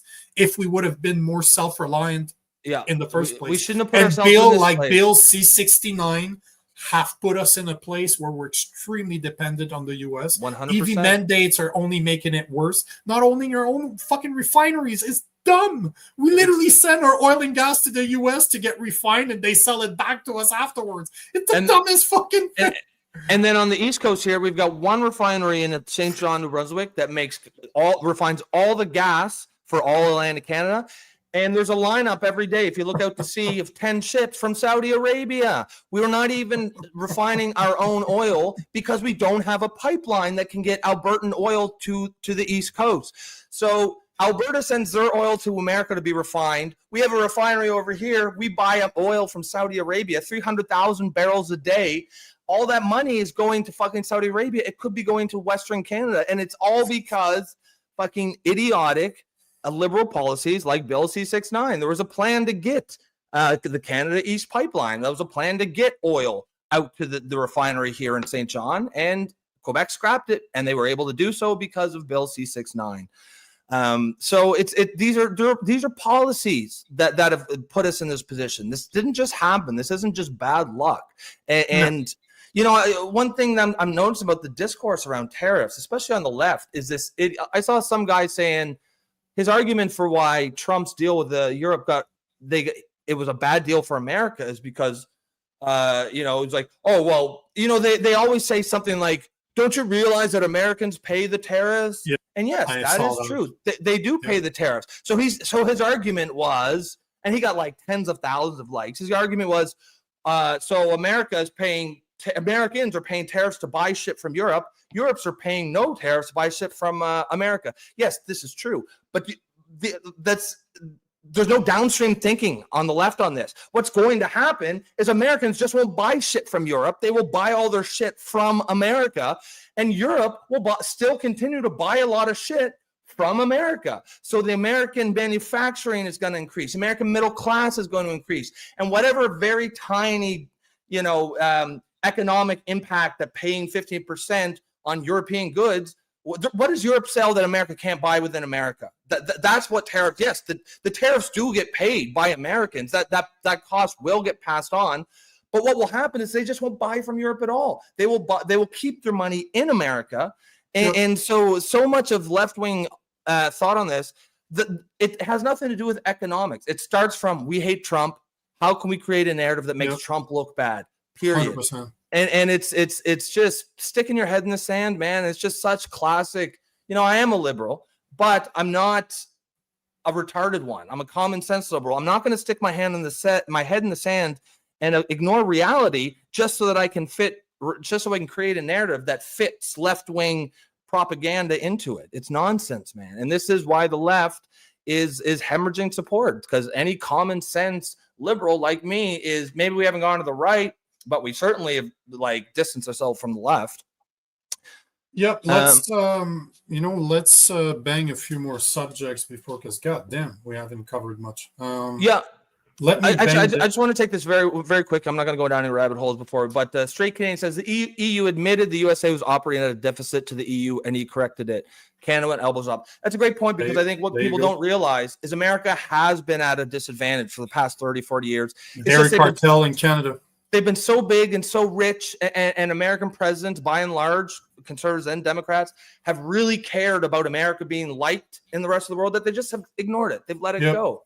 Mm-hmm. And you can be mad at Trump all you want, but he's not lying when he says most countries have been taking advantage of America. They have been. America's allowed it, and so they're to blame. But you also can't blame them for saying, okay, we've allowed it from up until now, but we're not going to anymore. And all these countries like Canada are acting like they're attacking us. No, they're just not letting us take advantage of them anymore. And we have to recognize that reality too. We can't just exist in our own little bubble if we want to get a good deal for Canada. And Democrats have been talking about this since the 80s and the 90s. Hillary Clinton talked about it. Nancy Pelosi talked about how tariffs, we need to make a change in the free trade agreement that we had with China because it wasn't fair. So they've all been talking about it. If Obama would have fixed it, if Obama did what Trump is doing right now, he'd be held as the best president ever. As the best president. For saving the middle class. Oh, 100%. And you know what? I want to take this one right here, because this is exactly why we do what we do. Fire Dog is saying, I live in America. Our local aluminum and steel plant is tripling in size and employees. Exactly. And that one's for you, bro. There's a word for common sense liberal conservative. I was going to take this one and just say, brother, I'm already having an existential crisis about where I stand. The only label I really identify with is political orphan.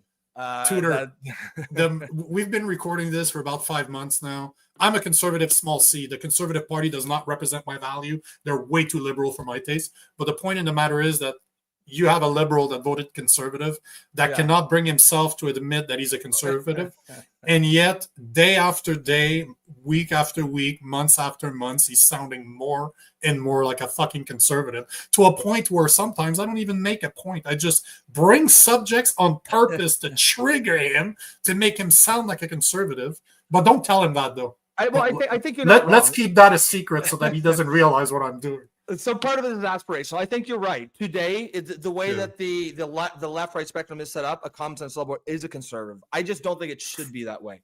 I think the Overton window, the center of it, should move to the right, so that 100% people who are just common sense liberals, who might actually be on the right today, can just be back on the moderate left, where I think we truly belong. But yeah, you're not wrong. You're not wrong there.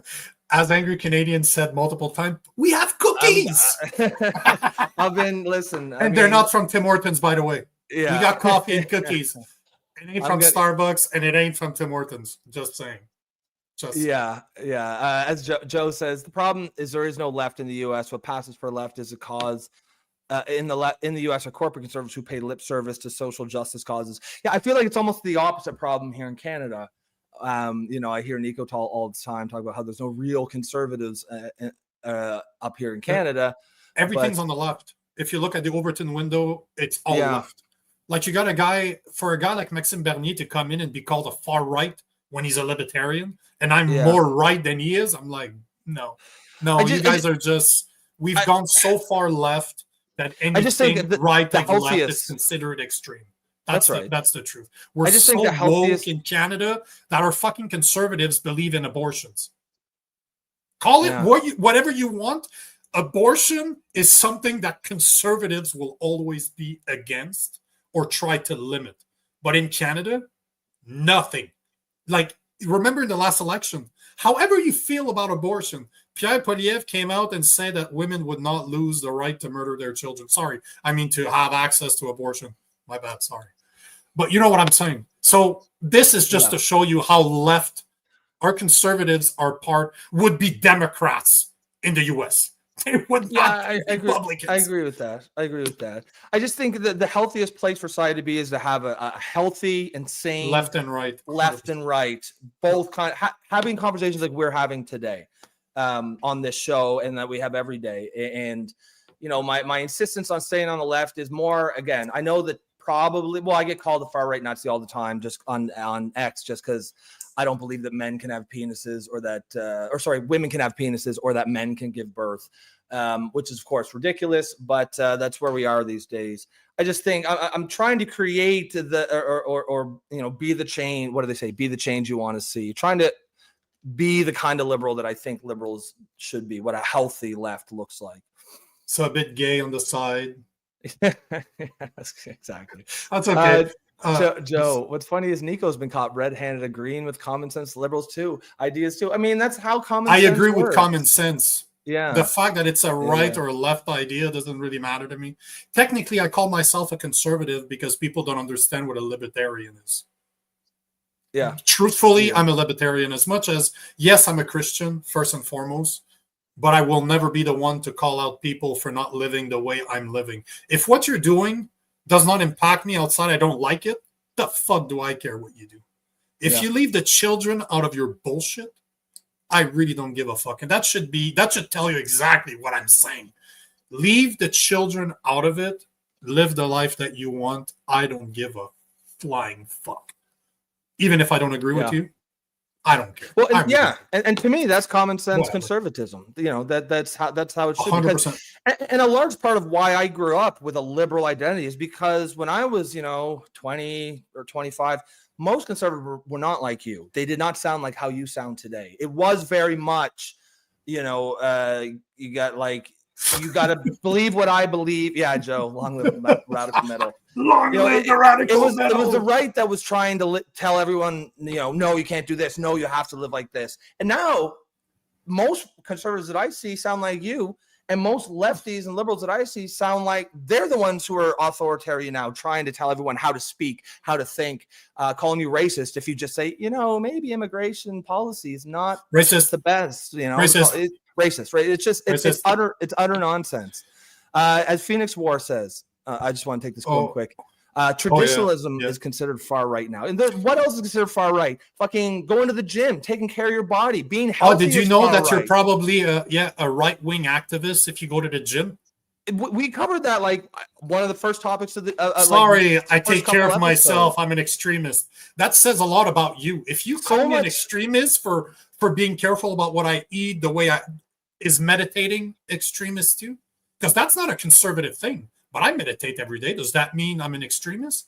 But what does that say about the people that call me an extremist? If me being an extremist by meditating, going to the gym, and eating well, what does that make you, you lazy fat fuck? Well, so much of left-wing thought these days is denigrating people that are trying to better themselves and celebrating lazy fucks who don't want to do anything.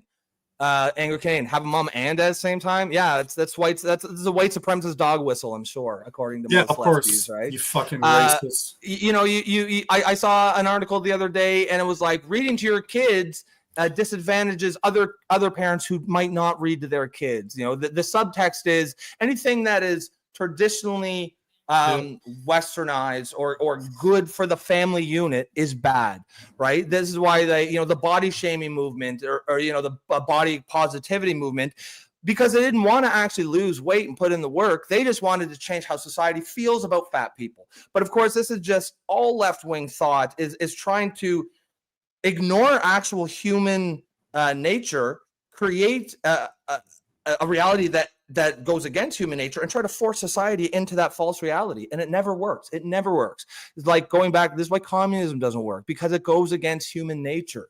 This is why you can put as many fat Victoria's Secret models and ads as you want. The fact of the matter is, people. Did you see the new ones? People are still going to look. New ones? Now they're going back to the way it should be now. I saw a comparison of 2020 and 2025. 2020, you had a bunch of fat fucks on the cover of fitness magazines. Do you remember when what's his name? The guy that does he's a comedian. He does so many movies. It's not Adam Sandler, but he's Jewish too.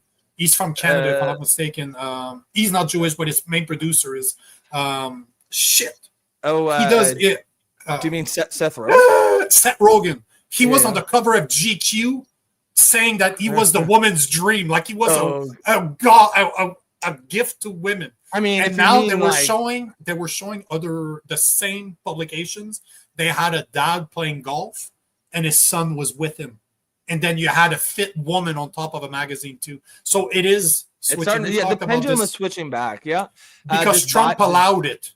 The vibe by shift. Trump being such disruptive that he is, has allowed people to say, you know what, I'm going to say whatever the fuck you want. Remember when we were covering the election, before the election, and you saw people on the field, football field, trying to dancing like Trump in celebration? Yeah. Right then and there, I'm like, there you go. As soon as he's elected, this whole shit is going to start switching. And all he does is, love Trump or not, he opened the door to finally having that discussion. Where in Canada, this cannot be had. We're not having. This is the place that you two fucking bozos like you and I have to create a space in order to make it happen. So, all I wanted to say, I wanted to cover one more thing. If we're just going to cover one single thing, let's do it. I was talking about to Rob about this morning, and I think we always say culture is derived from politics, culture, and politics arguably can be derived down from culture. It's always a circle. This is one of them, and it's blowing up in Canada. I know it's blowing up in the U.S. too. But you guys talked about it when I wasn't there last week. But Sean Feucht being fined. Did you see that? The church that they went to, and I was corrected because I posted about this weekend, and my post is going viral on Instagram right now. And somebody corrected me saying he didn't even charge his audience when they relocated to that church. So if this is true, that means that Antifa tried to cancel his show by bombing him, like paint bombs. Yeah, they put a smoke bomb in the church. So now you have vandalism in a place of worship. You have the city of Montreal that wants to fine the church where he hosted his show $2,500 because he hosted it without a permit. Yet, as per what I was told in my comments on Instagram, they didn't charge. The show was free. They were just in a church. So technically it was a service. Yeah. Because every time I go to church, we have a band. It doesn't matter in the church that I go all around North America. There's a band. That's wild, eh? Yeah, well, why would you need a permit just to have music in your church service? Yet in Montreal, you have almost weekly Free Palestine protests. They're protected by the police. You have Muslims that are shutting down parks to pray. And if you dare question it, they'll smash your camera out of your hands. Police will defend them. And they don't need permits to do that. So why the fuck does he? That's one of the things. But this is one of the things that you and I agree. I'm a Christian. Full disclosure, I'm a Christian. But I believe in equal rights. I don't believe that because I'm a Christian, it should be the number one thing running this country. That's not what I'm saying. You have the choice to believe in whatever the fuck you want to believe, even if it's nothing, even if it's believing in nothing. Well, don't fucking tell me that some groups, some religious groups like Sikh get to not wear a helmet on their motorcycle. Yes, I'm a motorcycle fan. My motorcycle helmet is actually right there.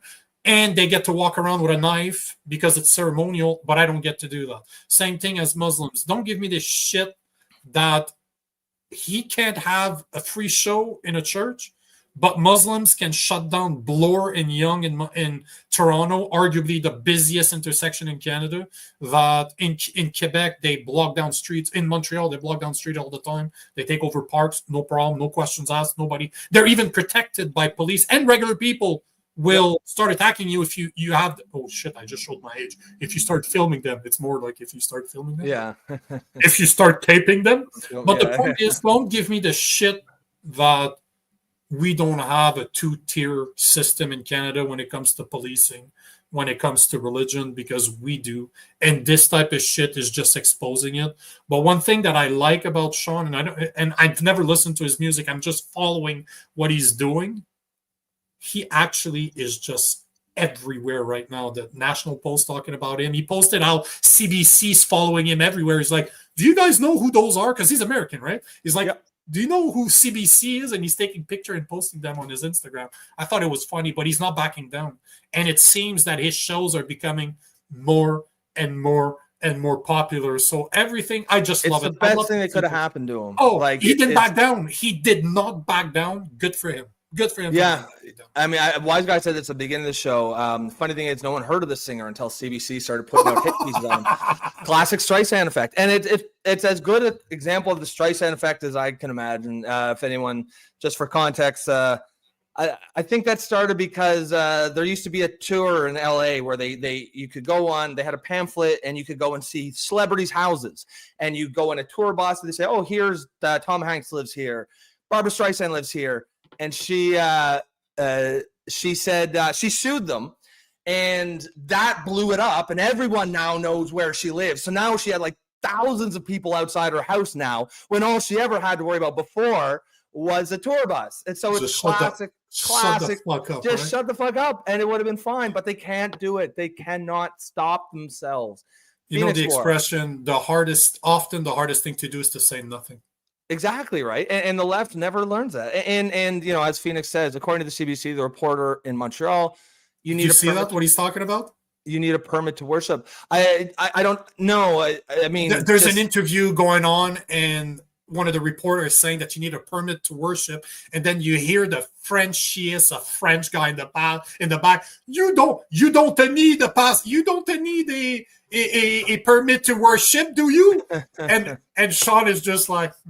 You know when somebody fights for you and you just sit back and you're just like and just enjoying it. Listen to this guy.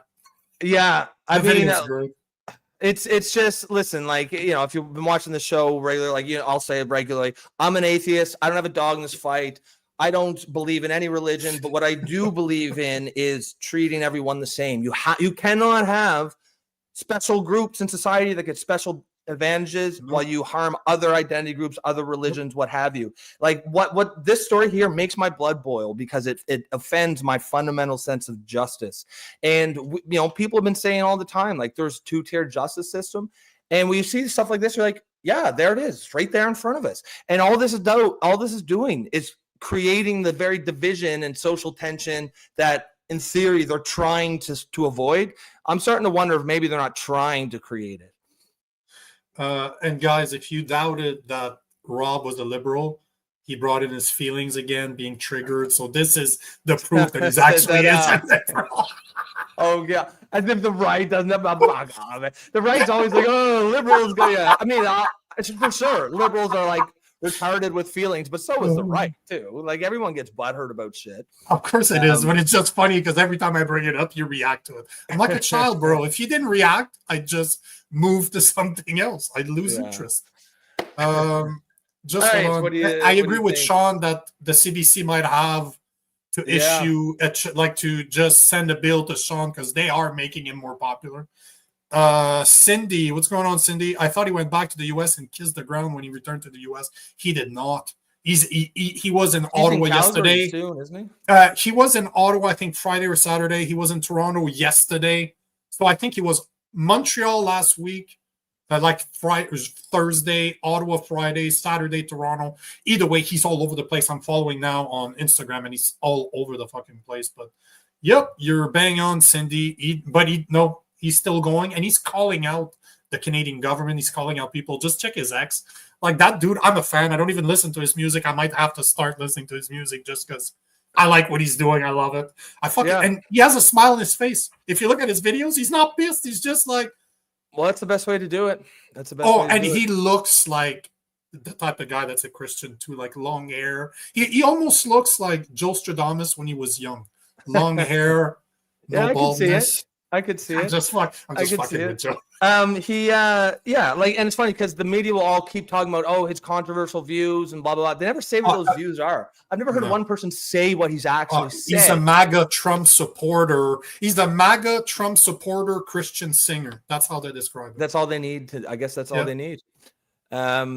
Angry Canadian. It's pretty sad when we atheists are standing up for religious figures. Yeah, I mean, no doubt. But, unfairness and injustice is an injustice for everyone. It triggers him, Angry Canadian. So, final comment. Joe says the division is the purpose. Rob, it's getting harder and harder not to believe that, Joe. Guys, we're going to put a pin in it there. Excellent show today. Lots of new faces.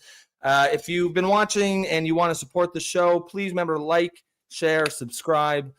Best way you can support the show is to become a member on YouTube. It's the only $2.99 a month, and that will support us, help us build the show, support independent media, and you can help build this community that we're trying to do here. Other than that, folks, have a great day. We will see you tomorrow, 12 noon, and hopefully we see all those new faces back again tomorrow. Peace out.